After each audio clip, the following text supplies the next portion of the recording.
लोग अब इतना सब होने के बाद हमने अभी भी एक फॉर्मूला देखी थी कि अगर फोर्थ ऑर्बिट में से फर्स्ट ऑर्बिट में कोई आ रहा है तो हमने क्या था उसकी एनर्जी पुट अप करनी। अब मान लो कि कोई XYZ एटम है या हाइड्रोजन एटम नहीं है, और उस केस में अगर आपको बोला गया है कि आप ट्रांजिशन एनर्जी निकालिए, लैम्बडा निकालिए। मान लो कि जैसे कि हमारे क्वेश्चन में आपके सामने लिख लेता हूं। अब मान लो कि हमको कुछ बोला हुआ है कि कोई एटम है, उसके लिए आप फोटॉन्स जो निकल रहे हैं, जब इलेक्ट्रॉन्स किसी हायर ऑर्बिट से लोअर ऑर्बिट में आ रहा है उस समय जो फोटॉन्स निकल रहे हैं उस समय कितनी एनर्जी निकल रही है, क्या उसका वेवलेंथ है, कैसे फाइंड करेंगे बेटा? कल हमने देखा था जो एनर्जी रेडिएट हो रही है वो कैसे फाइंड की जाएगी, En2 माइनस En1, दोनों ऑर्बिट के बीच का डिफरेंस। ठीक है। अच्छा, एनर्जी के बदले क्या हम लिख सकते हैं, hc by lambda is equal to, बेटा किसी भी ऑर्बिट की एनर्जी ढूंढने का हमने एक तरीका देखा था, -13.6 n square by z square, ये 1 आ जाएगा। Okay sorry, z square by n square. अब ये यहां पे मैं लिख लेता हूं 2 -13.6 z square by n2 square. ठीक है बेटा, देखो ये कोई भी एटम हो सकता है, और यहाँ पे 1 2 का मतलब फर्स्ट और सेकंड ऑर्बिट नहीं है, कोई भी ऑर्बिट हो सकता है जहां से निकल रहा है जहां पे जा रहा है। अब क्या करते हैं, चलो स्पेशली हम बेटा बात करेंगे फॉर हाइड्रोजन एटम। क्यों? बिकॉज बोहर की जो थियरी थी वो सिर्फ हाइड्रोजन एटम के लिए वैलिड थी, ये हमने देखा था last time, limitation of Bohr atomic model में। यहां से काम करते हैं, -13.6 कॉमन ले लेते हैं, क्या बचा? देखो हाइड्रोजन एटम के लिए Z1 होता है तो वो तो वैसे ही निकल गया, Z1 यानी Z का 1 का स्क्वायर 1, क्या बचा 1 by n2 square minus 1 by n1 square. Plus मत कर देना बेटा, ये मैंने माइनस लिखा है तो ये पूरे माइनस के साथ इसको कॉमन ले लिया। अच्छा बेटा, मुझे अल्टीमेटली फाइंड क्या करना है, लैम्बडा। क्या यहां से मैं लैम्बडा ऐसा बोल सकता हूं, lambda is equal to hc by -13.6, और ये भी पूरी चीज नीचे 1/n2 square minus 1/n1 square. क्या किया, देखो लैम्बडा चाहिए ना, लैम्बडा को यहां ले गए और इस पूरी चीज को उठा के इसके नीचे ले आए। बोलो सही है, क्लियर? अच्छा, h एक कांस्टेंट वैल्यू है, c एक कांस्टेंट वैल्यू है -13.6। बड़ा जब आप इसको इसकी सारी वैल्यू पुटअप करके चलोगे तो यहां का जो एक वैल्यू आएगी 9.01 इंटू 10 समथिंग, कितनी है वैल्यू? 1.09, हाँ सॉरी 1.09 इंटू 10⁻⁷। किसके बदले hc और -13.6। टेंशन मतलब ये वैल्यू आपको लर्न नहीं करनी है, don't worry. 1/n2 square minus 1/n1 square. Clear? Okay, यहां से डायरेक्टली आपको लैम्बडा मिल जाएगा। अब बेटा ये जो वैल्यू है ना, इसको हम बोलते हैं R, रेडबर्ग कांस्टेंट। R का मतलब क्या है बेटा, यहाँ पे रेडबर्ग कांस्टेंट, और अगेन एक साइंटिस्ट है जिन्होंने इसके बारे में हमको बताया था। इसकी वैल्यू आपको याद रखने की कोई जरूरत नहीं, क्यों बताता हूं, अभी हम जब कैलकुलेशन करेंगे उसके अंदर हम देखेंगे। ठीक है, सो आप डायरेक्टली इतना याद रखो, lambda is equal to R 1/n2 minus 1/n1, और यहां से डायरेक्टली हमको आंसर मिल जाएगा। क्लियर? देखो हमने यहाँ पे क्या किया है, ये hc को सिर्फ यहाँ ले गए, अल्टीमेट लैम्बडा ढूंढना है, मैं उसको पूरा नीचे लेके आया था। अब इस स्टेप से कर रहे हैं, hc को यहाँ ले गए -13.6 अपॉन hc, इसको एज इट इज रखते हैं। इस बार मैं इसको यहाँ लेके नहीं आया हूं, इसको यहाँ लेके गया। ठीक है, 1/n2 square minus 1/n1 square. अब यहाँ पे हम इसकी वैल्यू देते हैं तो जाके इसकी वैल्यू आएगी 1.09 into 10⁻⁷, 1/n2 square minus 1/n1 square, and इसको हम बोलेंगे बेटा R, रेडबर्ग कांस्टेंट। कौन सी चीज? Rydberg's constant. So 1 by lambda is equal to R 1 by n2 square minus 1 by n1 square. हम क्या करेंगे बेटा, जब भी आपको कुछ क्वेश्चन दिया जावे कि थर्ड ऑर्बिट से फर्स्ट ऑर्बिट या थर्ड ऑर्बिट से फोर्थ से सेकंड, कोई भी ऑर्बिट दिया जावे, आपको सिंपली वैल्यू रखनी है, आर क्यू रखनी है और आपका लैम्ब्डा आपको मिल जाएगा। वैल्यू ढूंढने के बाद क्या करना पड़ेगा? खाली इसका रेसिप्रोकल। ठीक है, और इसको भी अभी याद रखने की जरूरत नहीं है, इससे भी और अच्छा आसान तरीका मैं आपको बताऊंगा। पहले यहां तक आपका क्लियर हुआ? ओके बड़ा, अब क्या करते हैं, ये जो माइनस आ रहा था इसको भी अंदर डाल देते हैं। सो फाइनली हमारी फॉर्मूला हो जाएगी 1 by lambda is equal to R, minus अंदर जाएगा, ये माइनस माइनस प्लस, तो पहले इसको लिख लेते हैं 1 बाय n1 स्क्वायर माइनस, ये माइनस हो जाएगा, इसको बाद में लिख लेते हैं 1 बाय n2 स्क्वायर। अब बेटा ये वैल्यू आपको याद रखने की जरूरत नहीं है, ये r की वैल्यू याद रखने की जरूरत नहीं है। क्यों? इससे भी इसी वैल्यू बेटा, अगर मैं रेसिप्रोकल करूं 1 बाय r का, तो वो आएगा 911 एंगस्ट्रॉम, 911 एंगस्ट्रॉम। तो आपको क्या करना है बेटा, आपको ये याद रखना 1 by r is equal to 911 angstrom. ठीक है, अब कैसे इसका कैलकुलेशन करना है आइए वो देख लेते हैं हम लोग फटाफट। मान लो कि यही चीज हमको हाइड्रोजन एटम के लिए करनी है, अलग अलग ऑर्बिट्स के लिए। ठीक है, देखो बच्चों लोग, अगर आपको यहां से कंफ्यूजन हो रहा हो कोई प्रॉब्लम नहीं है, आप डायरेक्टली इस फॉर्मूला का इस्तेमाल करें एंड आंसर फाइंड करें। अगर यहां से कुछ भी आपको कंफ्यूजन हो रही हो तो ओके, क्वेश्चन यही है, हमें लैम्ब्डा फाइंड करना है। पहले ट्रांजिशन ले रहे हैं हम लोग from second to first orbit, और सेकेंड ट्रांजिशन हम ले लेते हैं फोर्थ टू सेकेंड ऑर्बिट। ठीक है, फॉर्मूला हमने क्या देखी, हमको लैम्ब्डा चाहिए, so 1 by lambda is equal to R 1 upon n1 square minus 1 upon n2 square. इसमें n2 जहां से आ रहा है, n1 जहां पे जा रहा है, याद रखें। ठीक है,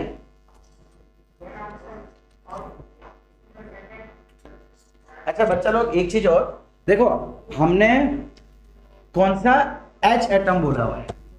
अगर मान लो कोई दूसरा एटम है तो उसके लिए ये फॉर्मूला में आर जेड स्क्वायर रहेगा, इसको एक करेक्शन कर लेना, आर जेड स्क्वायर। क्यों? अगर आपको याद है तो स्टार्टिंग में हमने जेड की वैल्यू 1 रखी थी, 1 का स्क्वायर 1, इसलिए वो हटा दिया था। समझ आ रहा है? तो जेड लगाना है अगर कोई अदर एटम की बात की जा रही हो। हाइड्रोजन में जेड लगाओ तो जेड के बदले 1। Okay, 1 by lambda is equal to R, अभी एज इट इज रखो, कोई टेंशन मत लो। जेड के बदले 1 स्क्वायर, क्यों? बिकॉज हाइड्रोजन एटम है, इसलिए एटॉमिक नंबर 1 अपॉन, बेटा इस बार सेकेंड ऑर्बिट से फर्स्ट ऑर्बिट में जा रहा है, तो यहां पे 2 आएगा, यहां पे 1 आएगा, 1 माइनस 1 बाय 2। क्यों ऐसा हुआ, समझ आया बेटा? n2 मतलब जहां से निकल रहा है, ऑर्बिट जहां से आया। देखो ये चीज याद रखो, n1 n2 n3 n4, हमारा इलेक्ट्रॉन यहां से निकल के यहां आ रहा है, सो ये n2 n1। अब अगर मान लो कि हमारा इलेक्ट्रॉन यहां से निकल के यहां आता तो ये हमारे लिए n2 बन जाता फॉर्मूला के लिए। बेटा ये n1 n2 n3 ये ऑर्बिट दिखा रहा है, बट फॉर्मूला के लिए 2 मतलब जहां से निकल रहा है, 1 मतलब जहां पे जा रहा है। समझ आया आपको? पक्का? ठीक, बस इसको सॉल्व कर दो, आपका आंसर आ जाएगा। अब ये क्या है, 1 by lambda is equal to R, ये 1, हाँ सॉरी 2 का स्क्वायर, तो ये 4 माइनस 1 3 बाय 4, बोलो सही है? देखो यहाँ पे क्या कर दिया हमने, 1 by lambda is equal to R, 1 minus 1 by 4, LCM ले लिया, 4 माइनस 1 3 बाय 4। मुझे क्या ढूंढना है बेटा? मुझे लैम्ब्डा चाहिए। एक काम करते हैं, इस पूरे का रेसिप्रोकल कर लेते हैं। 1 by lambda is equal to 1 by R 4 by 3, बोलो है कि नहीं? इसका भी रेसिप्रोकल हो गया, इसका भी रेसिप्रोकल हो गया। अब बेटा 1 बाय आर की वैल्यू हमको पता है 911 एंगस्ट्रॉम, तो लैम्ब्डा जो आएगा वो भी एंगस्ट्रॉम में आएगा, इनटू 4 बाय 3। क्या ये डिवाइड होगा? नहीं, बट जो भी है अब इसका आंसर ला सकते हो। कितना आंसर आएगा, करो कैलकुलेट। ये 36 डिवाइड बाय 3 12.266 एंगस्ट्रॉम। ये आ गया लैम्बडा। कब? जब इलेक्ट्रॉन सेकंड से फर्स्ट ऑर्बिट जा रहा था तब। ओके, अब सेकंड क्वेश्चन बोल रहा है फोर्थ ऑर्बिट से सेकंड ऑर्बिट। तो बेटा ये हो गया मेरा अब की बार n2 और ये हो गया अब की बार मेरा n1। चलो देखते हैं इसके लिए आंसर क्या आएगा। So 1 by lambda is equal to R Z square 1 by n1 square minus 1 by lambda is equal to R, Z hydrogen है तो जेड वही का वही, 1 by n1 2 square minus 4 square. सही है, चले बड़े आ गए।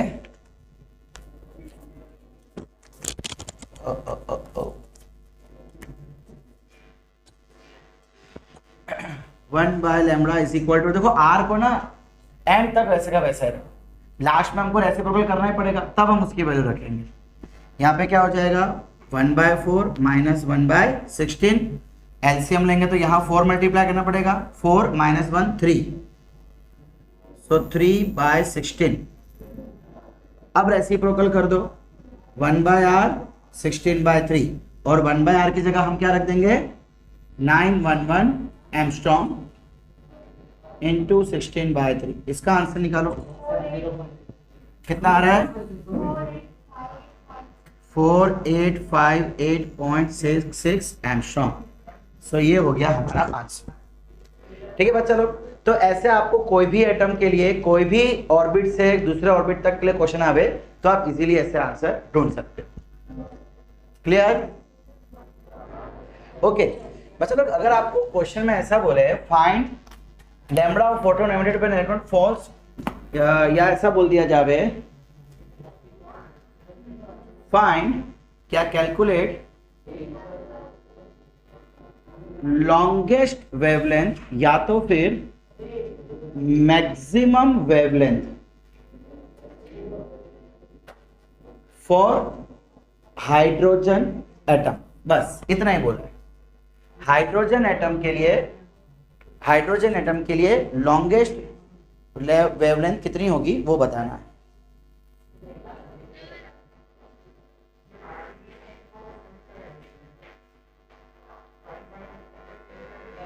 अच्छा, अगर आपको बच्चा लोग याद हो तो हमने लास्ट लेक्चर में डिस्कस किया था कि लॉन्गेस्ट वेवलेंथ कब होती है, जब ट्रांजिशन शॉर्टेस्ट होता है।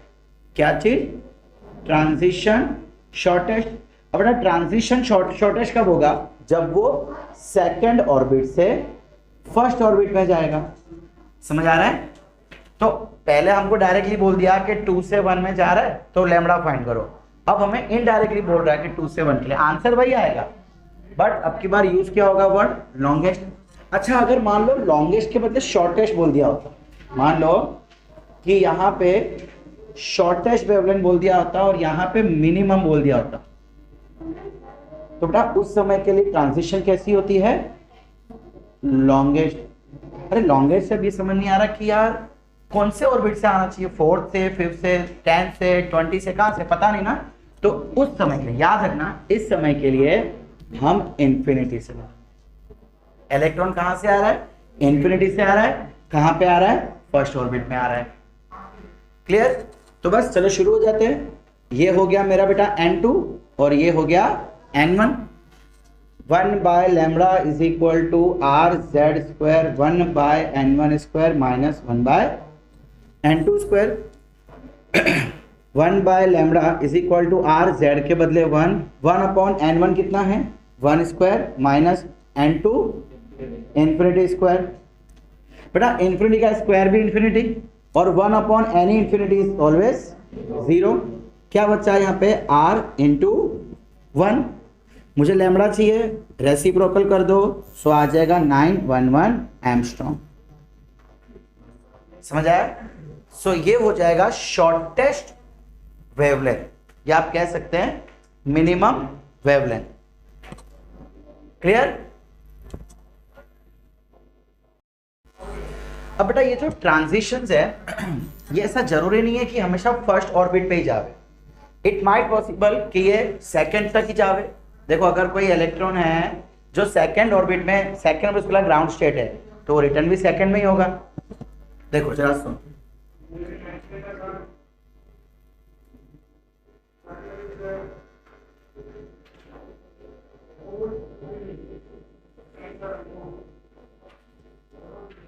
ये बेटा मैं एनर्जी लेवल्स बना रहा हूं। First energy level n is equal to 1, n is equal to 2।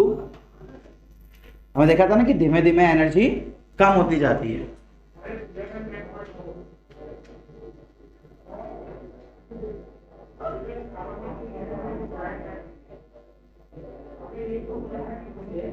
n is equal to 6। अब बेटा हर बार ऐसा जरूरी नहीं है कि इलेक्ट्रॉन सीधा फर्स्ट में ही आवे। अगर मान लो कि कोई भी ऑर्बिट से इलेक्ट्रॉन अगर फर्स्ट में आ रहा है, क्या चीज, कोई भी एक्स वाई जेड ऑर्बिट से इलेक्ट्रॉन फर्स्ट में आ रहा है, तो इस समय जो ये लैम्बडा का आपको मिले, डिफरेंट पर्टिकुलर लैम्बडा, देखो आपको अलग अलग लैम्बडा मिलेंगे बट पर्टिकुलर होंगे, फिक्स होंगे। सो बेटा उस समय जो सीरीज हमको मिल रही है उसको हम कहते हैं लेमन सीरीज। क्या बोलेंगे उसको, लेमन सीरीज। बेटा ये एक अल्ट्रा वायलेट लाइट छोड़ेगा, ये रेडिएशन छोड़ रहा है लेकिन कैसे, अल्ट्रा वायलेट। अब मान लो बेटा कि फर्स्ट पे नहीं आ रहा है बट सिर्फ सेकंड पे जाके रुक जा रहा है, थर्ड से सेकंड। अगर कोई इलेक्ट्रॉन है जो सेकंड ऑर्बिट से एक्साइट हो रहा है तो वो डी एक्साइट भी सेकंड ऑर्बिट तक ही होगा, ये यहां तक, ये यहां तक। सो इसको हम बोलेंगे बाल्मर सीरीज। क्या बोलेंगे, बाल्मर सीरीज। सिमिलरली बेटा हो सकता है कि कोई सिर्फ थर्ड ऑर्बिट तक आ रहा हो। अगर थर्ड ऑर्बिट का इलेक्ट्रॉन होगा जो एक्साइट हो रहा है तो डी ऑक्साइड होके वापस थर्ड पे जाएगा, तो उसको हम बोलेंगे पास्कन सीरीज। अच्छा एक चीज और बेटा, बाल्मर सीरीज जो है वो हमको विजिबल लाइट देती है। कैसी, अब पास्कन सीरीज जो है बेटा वो हमको लो इंफ्रारेड वेव्स देती है। कैसी देगी, लो इंफ्रारेड। नहीं, वो विजिबल नहीं होगी, सिर्फ ये वाली विजिबल होगी और कोई नहीं। यानी जो आप रेड येलो ग्रीन सब देखते हो ना, वो बाल्मर सीरीज के लिए होता है। अब इसके बाद भी है बेटा, देखो मैं यहां पे लिख देता हूं Lyman series, Balmer series, Paschen series, फिर इसके बाद आता है ब्रैकेट सीरीज, फिर आएगा पीफन सीरीज और फिर लास्ट में आएगा हुम्फ्रे सीरीज। अब इसके लिए ट्रांजिशन कहां से कहां तक है, ट्रांजिशन देखो जो N2 है, मतलब अब मैं चलो एक काम करता हूं, ये एक्साइटेड स्टेट लिख लेता हूं और यहां पे ग्राउंड स्टेट लिख लेता हूं। बेटा लेमन की सीरीज, लेमन के समय एक्साइटेड तो कुछ भी हो सकता है, 1 2 3 4 कुछ भी, बट ग्राउंड स्टेट कौन सा होगा, 1। बाकी सब में ये तो इन्फिनिटी रहेगा बिकॉज नहीं एक मिनट रुकिए। बाल्मर सीरीज में एक्साइटेड स्टेट, देखो इसमें इन्फिनिटी होगा लेकिन 1 नहीं होगा, नॉट इक्वल टू 1। 1 वाला जो होगा वो एक्साइटेड 1 होगा, वो तो वही रहेगा। बाल्मर सीरीज में एक्साइटेड वाला 2 से बड़ा होगा, इन्फिनिटी होगा लेकिन कंपलसरी ग्रेटर देन 2 होगा। क्यों बेटा, फर्स्ट ऑर्बिट वाला सेकंड में जाएगा थोड़ा ना वो बाल्मर सीरीज देगा, या सेकंड वाला सेकंड में, तो ऐसा तो होगा नहीं कि सेकंड वाला सेकंड में आ गया। Getting what I am saying. इसीलिए इस समय जहां से निकल के आ रहा है वो 2 से ज्यादा होगा एंड ग्राउंड स्टेट 2 होगा। इसके समय ग्राउंड स्टेट 3, इसके समय ग्राउंड स्टेट 4 5 एंड फाइनली 6। हुम्फ्रे के समय 6, ये 5 4 3 2 1। समझ आया, गेटिंग। थोड़ा इस टाइप से हमको लो सीरीज मिलेगी एंड यस ये दोनों भी लो इंफ्रारेड होंगे। ये हुम्फ्रे सीरीज है वो हाई इंफ्रारेड होगा, मतलब इंफ्रारेड मिलता है लेकिन उसकी वेवलेंथ बहुत ज्यादा होती है। क्लियर। अब बेटा अगर आपको मान लो ऐसा कोई क्वेश्चन आ जाए, find shortest wavelength for H atom for Balmer series. देखो अब मेंशन कर दिया है कि बाल्मर सीरीज, तो बेटा बाल्मर सीरीज में इलेक्ट्रॉन कहां पे आ रहा है, सेकंड ऑर्बिट में आ रहा है। तो actually N1 is equal to 2 तो फिक्स हो गया, फॉर्मूला में N1 N2 आ रहा था ना, N2 जहां से निकला N1 जहां पे आया, तो बाल्मर में कहां पे आ रहा है, 2 पे आ रहा है। सो N1 की वैल्यू 2 फिक्स हो गई।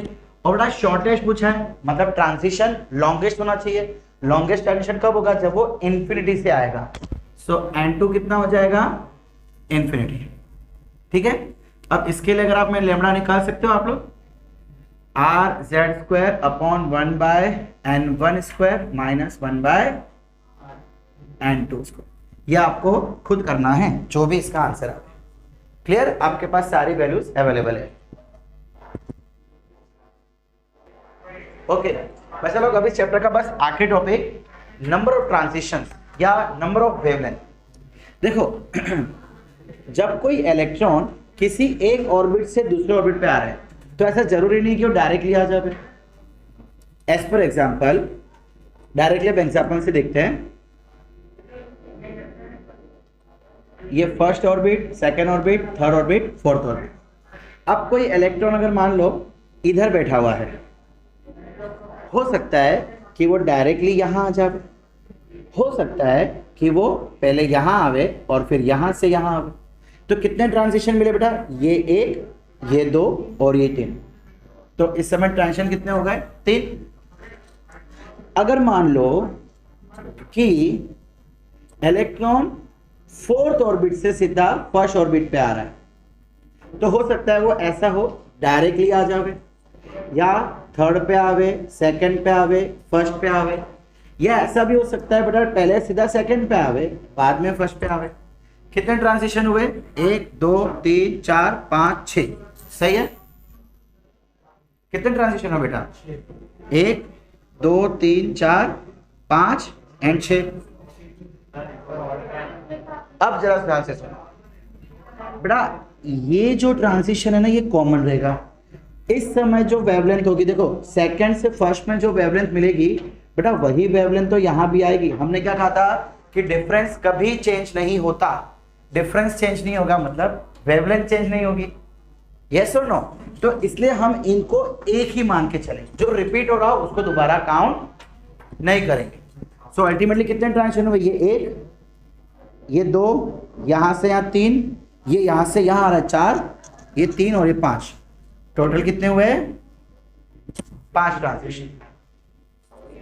क्लियर? अब देखो बेटा, ऐसे तो 7th ऑर्बिट, 10th ऑर्बिट कहीं से भी पूछा जा सकता है, तो उसकी एक शॉर्टकट फॉर्मूला देख लेते हैं हम लोग। शॉर्टकट फॉर्मूला क्या है, number of transition is equal to N2 minus N1, नीचे लिख लेता हूं, N2 minus N1 and into N2 minus N1 plus 1 divide by 2। जहां पे N2 क्या है, जहां से निकल रहा है, N1 क्या है, जहां पे जा रहा है। ठीक है, चलो इसके लिए ट्राई करते हैं। N2 की वैल्यू 4 ले लो और N1 की वैल्यू 1 ले लो, इसमें पुट अप करो। 4 minus 1, 4 minus 1 plus 1 divide by 2, ये हो गया 3, ये 1 से बन गया 4 बाय 2, ये 2 3 जा 6, यहाँ पे 6 आ रहा है। अब क्या बात हुई, देखो यहाँ पे एक और तरह का ट्रांजिशन पॉसिबल है। कैसा बेटा, पहले ये 3 पे आएगा और डायरेक्टली 1 पे चला जाएगा। एक और ट्रांजिशन पॉसिबल हुआ ना। अब देखो मैं इसमें इसको काउंट नहीं करूंगा, क्यों, बिकॉज ये ऑलरेडी यहाँ काउंट हो चुका था। सो यहाँ इस समय जो लैम्बडा आएगा वही इस समय भी आएगा, तो ये काउंट होगा नहीं, ये वाला काउंट होगा आपकी बात, इसलिए टोटल ट्रांजिशन 6। समझ आया आपको? वैसे ही अगर मैं आपको बोलूं 10th से सेकंड पे आप ढूंढ सकते हैं। ठीक है, जब हायर वैल्यू चली जावे ना, सो ये शॉर्टकट फॉर्मूला आपको मदद करेगा। ठीक है बच्चा लोग, अब लास्ट चीज है बेटा एब्जॉर्प्शन एमिशन। देखो होता क्या है, जब इलेक्ट्रॉन्स कोई एनर्जी एब्जॉर्ब कर रहे हैं और किसी हायर ऑर्बिट में जा रहे हैं, तब भी बेटा वो कुछ रेडिएशन छोड़ रहे हैं। अब ताज्जुब की बात यह है कि वो जब एब्जॉर्ब करके ऊपर जा रहे हैं उस समय जो रेडिएशन छोड़ रहे हैं उसकी वेवलेंथ एमिशन की वेवलेंथ से अलग होती है। तो एब्जॉर्प्शन एमिशन का मतलब है, सॉरी एब्जॉर्प्शन स्पेक्ट्रम का मतलब है एनर्जी एब्जॉर्ब करना, हायर ऑर्बिट में जाना, और हायर ऑर्बिट के समय जो रेडिएशन छोड़ रहा है उसे हम बोलेंगे एब्जॉर्प्शन स्पेक्ट्रम। क्लियर? एक चीज याद रखना, एब्जॉर्प्शन में और एमिशन में लैम्बडा वेवलेंथ अलग अलग होती है, कलर्स अलग अलग होते हैं। आपको याद है बेटा, तो मैंने पहले बताया था कि जो कलर हमें पहले मिले थे वो कलर बाद में नहीं मिले, मिसिंग थे। क्यों मिसिंग थे? बिकॉज एब्जॉर्ब करते समय हो सकता है वो डायरेक्टली फर्स्ट से फोर्थ पे चला गया हो, आते समय हो सकता है कि वो ऐसे आया, डायरेक्ट ना आया हो। मैंने क्या बोला? जाते समय उसको इतनी खासी एनर्जी मिली कि इलेक्ट्रॉन सीधा ऊपर चला गया फोर्थ तक, लेकिन लौटते समय डायरेक्ट नहीं आया, या तो ऐसे आया होगा या ऐसे या ऐसे। इन सभी केसेस में लैम्बडा अलग अलग है, मतलब कलर अलग अलग है। सो जो लैम्बडा इस समय मिला वो इस समय नहीं मिला। अगर डायरेक्ट आता ना तो मिलता, बट डायरेक्ट जनरली देखा गया डायरेक्ट नहीं आता। इसीलिए हमने कहा कि इस समय जो लैम्बडा मिलेगा, जो वेवलेंथ, जो कलर, वो कलर और वो वेवलेंथ यहाँ पे नहीं मिलेगी। क्लियर बेटा? इसी के साथ आपका ये टॉपिक और ये चैप्टर दोनों ही पूरा होता है। अच्छे से पढ़िए, पूरी एक्सरसाइज सॉल्व कीजिए, नोट्स रेफर कीजिए, and that's it. Thank you.